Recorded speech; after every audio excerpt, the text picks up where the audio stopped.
if you start your day poorly, your day is most likely going to turn to shit. You have a small magical window of time first thing in the morning to truly set you and your day up for optimal results. So guess what? Use it wisely.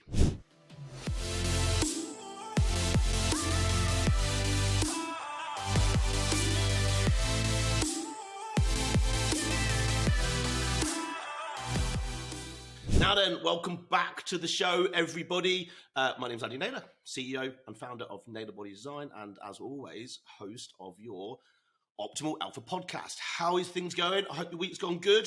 Thank you for tuning back in. So today is something that we're going to cover, which is super simple, but super powerful. And I've definitely mentioned this before in episodes, but part of an episode. So today I wanted just to sort of zoom in and laser focus on this one particular thing, because I can definitely say from personal experience that this is one aspect or one optimization that I know I've put into my life that has had dramatic impact, a positively dramatic impact. And so what we're going to talk about here is winning the first hour. Okay? Win the first hour. So what we're going to talk about is win the first hour. What does that mean? On earth does that mean? And then just secondly, how to win it and go and crush life. Like, it's as simple as that. So it's going to be some really actionable stuff as always. So, okay, win the first hour. So do you need and want to be uber productive in your day? Okay. Do you? Do you want to have a successful day? Work pressures, family life to attend to, lots to do, never enough time to do it, not enough bandwidth in your mind for all the tasks that are on your plate. This is really normal.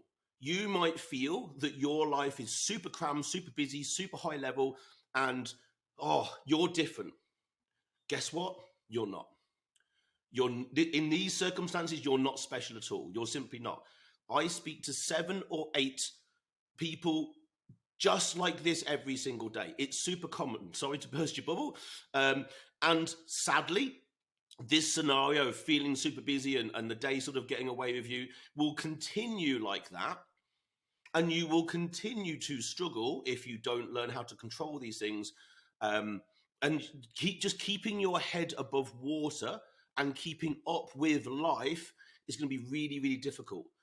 So what you need to do is take action and actually start your day in the best way you possibly can. So guess what? We win the first hour.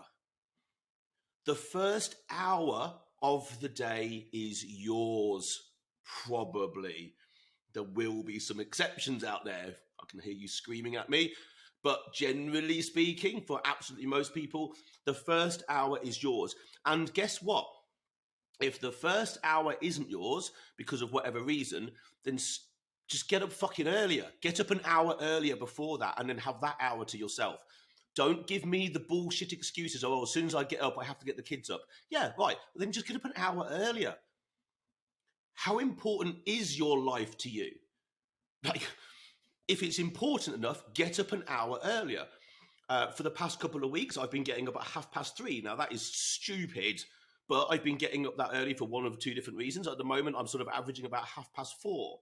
Now, it's not who gets up the earlier is the better. Don't get stuck into that stupid trap.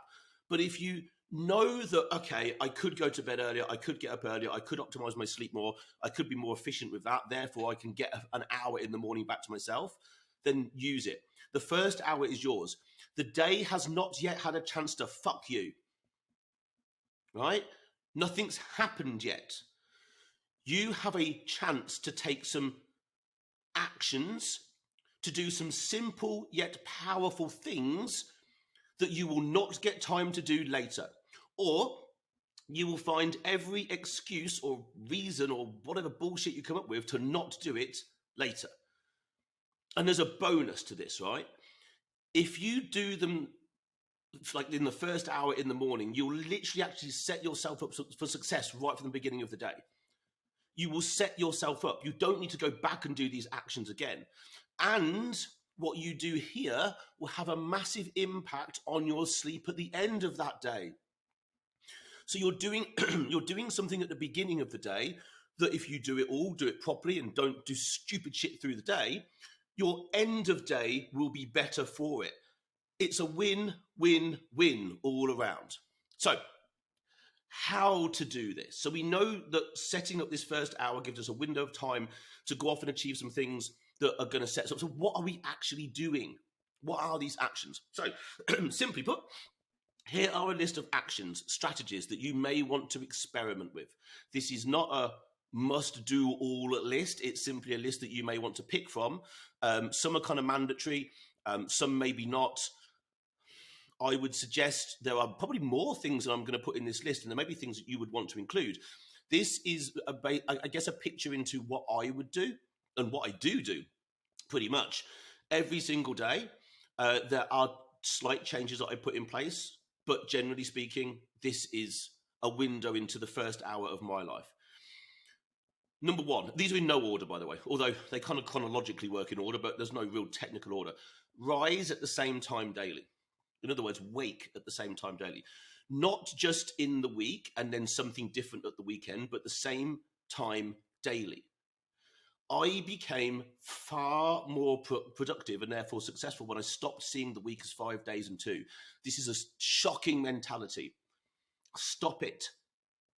Stop it. What does 5 days and 2 mean? Why are you doing that? This is just a working week. It bears no relation to your health, wellness, longevity, and sleep cycles. Because let's imagine you get up earlier than you're used to or would prefer in the week, and therefore you have 2 lie-ins over the weekend. Well, you've just started to shift your circadian rhythm a little bit. In other words, your wake and sleep times. So no wonder then when you come to Monday morning and you've got to get up 2 hours earlier, you feel shit. So you've just started your week feeling shit, but it's your fault because you changed your sleep cycle and sleep pattern and wake time over the weekend. Don't do it. Wake up at the same time. I do not see a week as 5 days and 2. I am aware that there is a weekend and a week, but it doesn't mean anything to me. I get up at 4:30 every day. I go to bed at roughly the same time every night, depending on work and business, but generally speaking, by 10 o'clock I'm in bed. And I get up at 4:30 every morning. Just treat every day the same.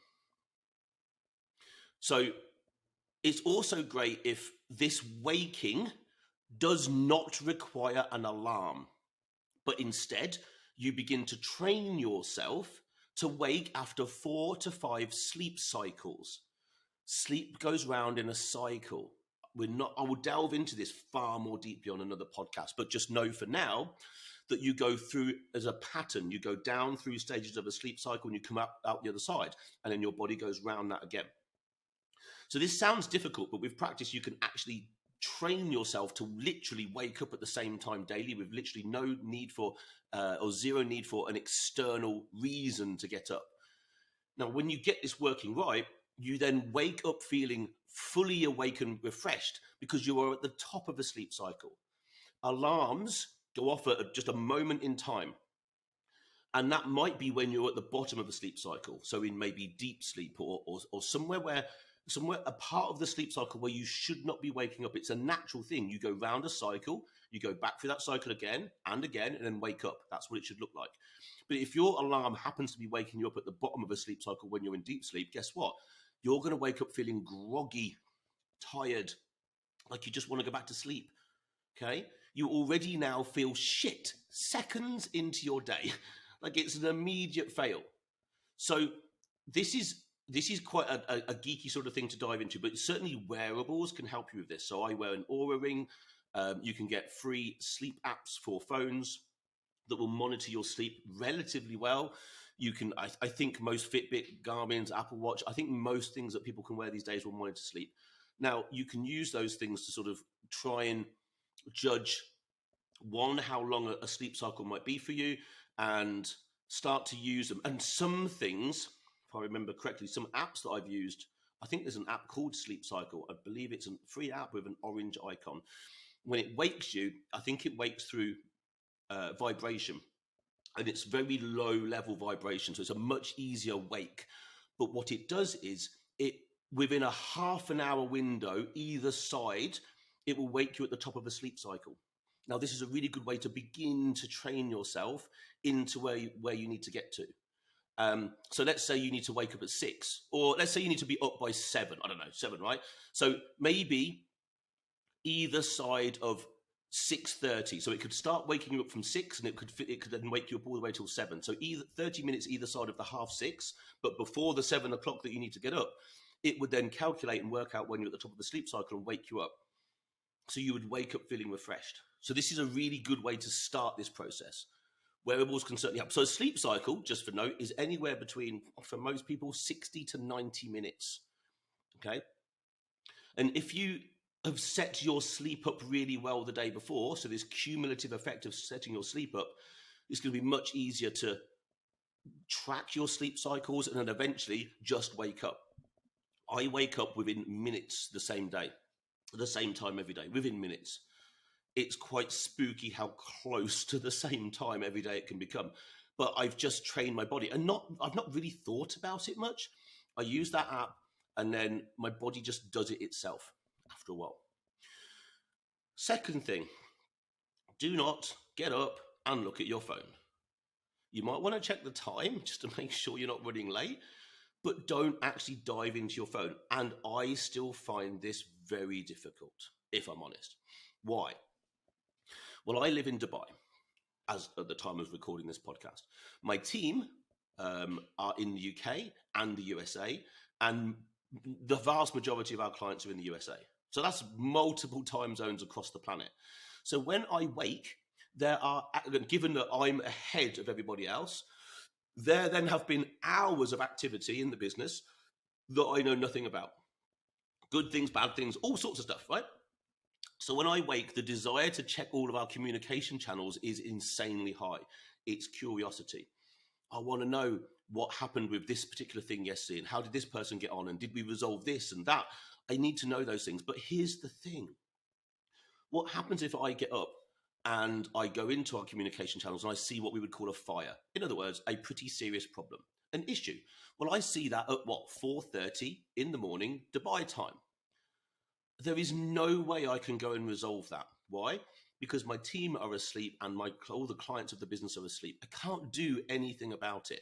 So now I have a problem sitting on my shoulders, which is now going to cause me, or could cause me, stress and anxiety because it's just sitting there. I can't solve it. And I want to problem solve. I am a CEO of a business. I problem solve all day long. It is what I do most of. And now I've seen a fire, and it's unsolvable right then. It's now weighing on my mind. I'm goosed. I'm done. My mindset is now not where it needs to be from the very start of the day. This goes the same for checking social media. Just don't do it. Stay away for this first hour. Stay away from outside triggers that are out of your control. Ring fence yourself from the outside world, if only for 60 minutes. Your brain and your psychology will really thank you for it. You can check those things as much as you like later in the day, but for the first 60 minutes, they're out of bounds. The first thing that you consume should be water, not coffee. You've just spent probably 6 to 8 hours dehydrating while you sleep. Why would you then get up and drink a diuretic, which is coffee, right? Doesn't make a lot of sense. You should get up and the first thing you consume should be water. And roughly a litre is a good rule of thumb. But depending on body weight, size, gender, it does make a difference. I weigh about anywhere between about 211, 215 pounds, depending on what's going on. And I drink 1.5 litres pretty much first thing. Not all just in one go, but I'll probably drink half a litre, then half a litre, then half a litre before I've walked out the apartment to go to the gym or walk or whatever I'm going to do. It's the first thing I drink. I need to know that fluid is going through me. So I start drinking until I need to go to the toilet, and I'm like, cool, right, my it's moving water through, great. First thing I consume. But I also add things to this water. So now we're starting to stack things. And this will become, you'll see how I do this later on as well. So we're stacking things. We've only got 60 minutes. I'm still half asleep. I need to get a lot of things done at once. So in my water, I will add electrolytes, essential amino acids, and another product called AM Priming, which is a supplement, a morning-based supplement from Supplement Needs, which is an adaptogen stack. So it's basically feeding my body full of things that my body will then use depending on what it needs. Does it need to lower stress? Adaptogens will do that. Does it need to sort of perk me up and give me energy? Adaptogens will do that. So it's just giving my body whatever the hell it might need first thing in the morning to get me to where I need to be. Alphas. I interrupt this show with a simple message. This show is here to benefit you and your progression to the best version of yourself. But not only just you, it's also here to benefit the people around you, your loved ones, your friends, other alphas in your vicinity. So why not do a really cool thing today? Something that I would thank you for, and maybe someone else would. Share this podcast with at least one other alpha out there who you know would benefit from it. Why not share the information, share the ability for someone else to grow? I'm sure they would thank you. I 100% would absolutely thank you. This podcast only grows by our listeners, our followers doing amazing things like giving us 5-star reviews, downloading podcasts, subscribing, and then, of course, sharing it with other people. I thank you from the bottom of my heart. Share it with one person, and, of course, drop us a 5-star review, download the podcast, and, of course, subscribe. And now back to the show. This really sets me up this is now the first 10 minutes, right? So in the first 10 minutes, I've managed to get up at the same time. I've avoided things that are going to outside influence me, and I've started to put stuff into my body in terms of water and these supplementational things that are going to really help. Now, back to the coffee. We all love coffee, right? Or caffeine particularly. Now, one of the reasons you want to avoid it really early on. So if you suffer from afternoon energy crashes, which in an office environment are very, very common, here's a little tip. So coffee or caffeine, essentially, we have a system in our body which is an adenosine system. Adenosine is something that builds up in your brain, and as it builds up, it makes you feel sleepy. That's what adenosine does. Now, guess what? Where the receptor in your cells, where adenosine goes into, caffeine just happens to fit in there really, really well.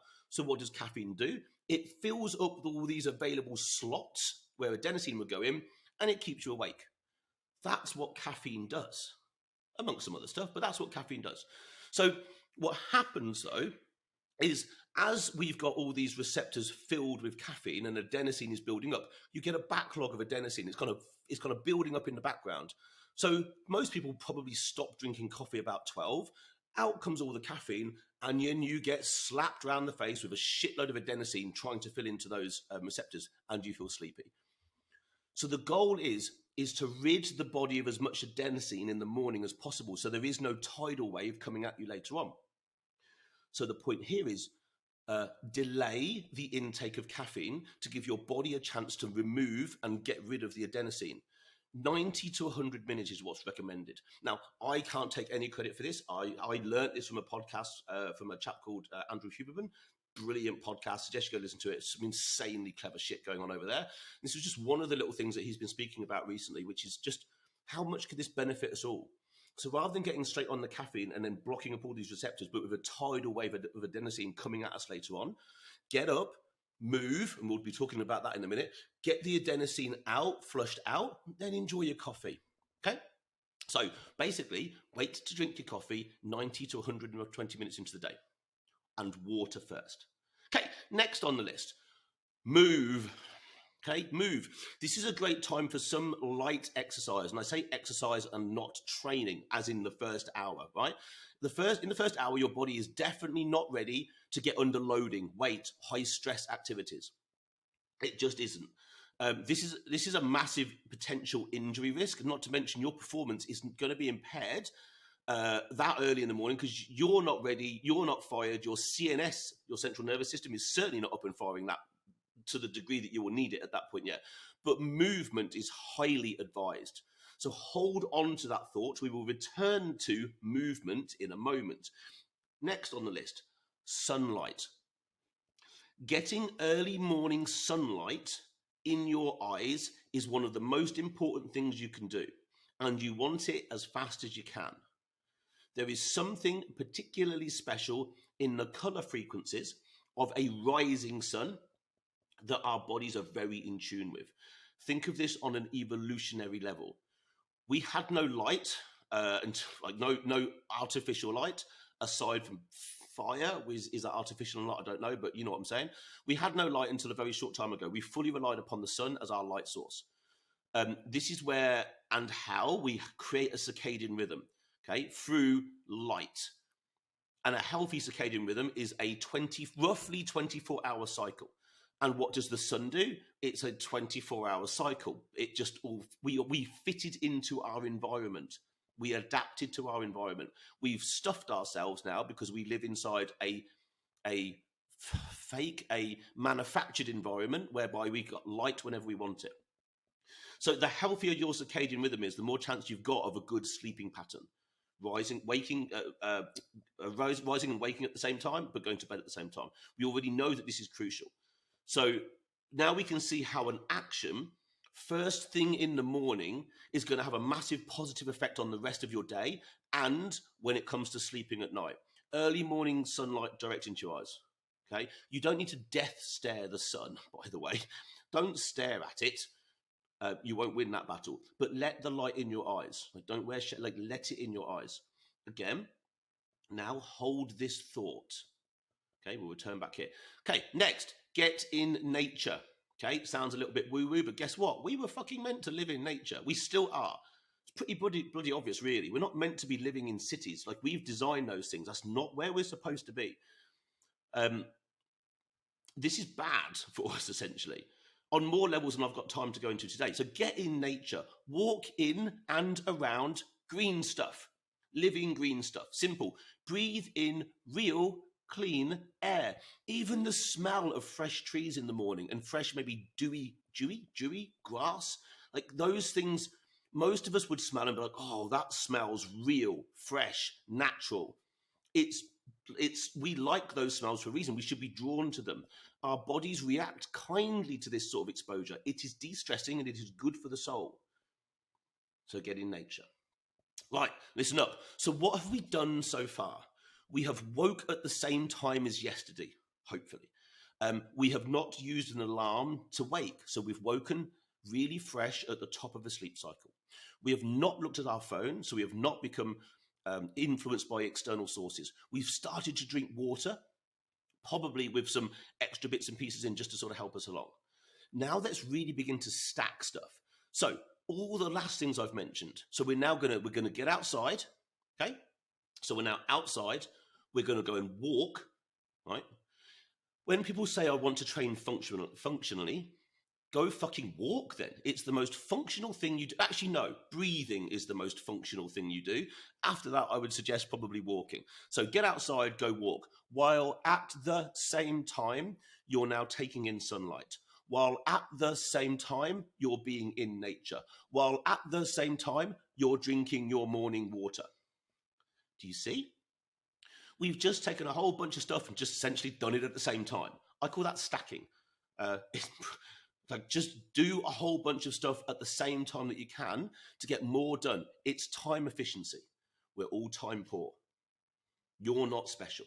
You're just as time poor as the next person. Stop thinking you're special in that sense. You're probably not.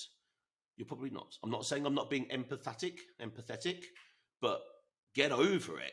Like you can bitch and moan about how little time we've got. You can fucking do something about it. And here's some good things. So don't bullshit yourself. And say that you can't do these things. In fact, you do far more challenging stuff than this every single day. This is easy. It's a little sequence that's going to help you exponentially. Then you can start to stack even more stuff into this. Okay, maybe you want to add in some daily education. Now, people either educate or entertain themselves. Think about that for a second. When you've got spare time, what do? Do you sit down and educate yourself or do you entertain yourself? Most people entertain themselves. Lazy. Sit and watch Netflix. I'm not saying, I enjoy a good Netflix and a series and a film like anybody else. I really do. But I'll normally watch something and then I won't allow myself to watch something for a while. So I limit the amount of entertainment. And then I'll be like, okay, well, entertainment is great, but it's wasting fucking time. And I have a limited amount of time here. Okay, so you can now start to add some daily education to what's the easiest way? Your favored podcast. Listen to something, because you'll probably struggle to read while you're drinking your water and getting in sunlight and walking through nature. Reading's going to be difficult. But you'll be able to listen to something. So get a podcast on. If you're someone who says you don't have time to read, then this is your excuse to get some 40 minutes of education a day. Okay, pretty much, I don't know, 60 to 70% of the fitness knowledge I've got was from this one tactic alone. I've done that much early morning walking for that many years. I've listened to that many podcast episodes and learned so bloody much. Most of my education has come through, and knowledge that I've picked up and put into practice has come through things like that. Think about how time efficient I've just been. And basically now you're winning the first hour. It doesn't need to be any more complicated than this. All you need to do is this and start to put some of these things into action daily, and you're well on your way to having a much more successful day. Here are some little bonuses. While you're walking, nasal breathe. Okay? When you get home, write down the 5 things from your to-do list that are your priority for the day. So now you come back and you're going to set the rest of your day up, because I don't know about your to-do list. Mine is ginormous and I'm never going to get it all done. So all I do is move the top 5 things, or the most important, the most crucial, time-bound, operational things to the top of that list. And if I get them done, I'm doing well. If you want to increase, say, brain function and brain energy at the beginning of the day, I would suggest having a fat and protein breakfast. So not a carb breakfast. Okay, so not a bagel, not oats. Generally, they tend to release serotonin, make us a bit sleepy, etc. If you need to leave the house with an absolutely firing brain, easy for me to say, firing brain, then I would suggest a fat and protein breakfast. Now, you could either do something like an omelette, really easy, or you could have a whey protein shake and put in MCT powder or MCT oil. In fact, MCT would be a really good option at this point. Now, your first coffee. So let's come back to the first coffee. Now, if you really want to level your first coffee up, here are some things to consider. I do this every day. In fact, at the moment, I only have 1 coffee a day because at the moment it seems to be really irritating my tummy. So I allow myself 1 coffee a day, and this is what it looks like. So I have coffee, and I have 10 out of 10 strength bean to cup coffee that my little grinder makes. So it's strong coffee, and it's a double shot, but then I have a whole glass of it. It's quite a long shot. And then I put MCT powder in there, okay, which is medium chain triglycerides. Your brain sees this much more like, or your body sees this much more like a carbohydrate. In other words, it uses it as a very immediate energy, but it is a fat. I also then add collagen into this as well. So this is all going into my coffee. I add collagen. It's a form of protein. It's great for overall repair, particularly for the tummy as well. And I struggle with that, so I add collagen in. I then also add in the mushroom lion's mane. This is brain food. It may be a protective against things like dementia and other degenerative brain diseases. It could, again, also help with tummy issues. Lion's mane. And then I take this as a capsule form, but I then also take alpha GPC. So when ingested, alpha GPC is metabolized into something called choline and glycerol 1-phosphate. Right, just to be technical, choline is a precursor to acetylcholine, a neurotransmitter involved in memory, attention, and skeletal muscle contraction. I don't know about you, I want all of those in my life. I want better memory, I want better attention, and I want more skeletal muscle contraction. Okay, so the glycerol 1-phosphate is then is used to support cellular membranes.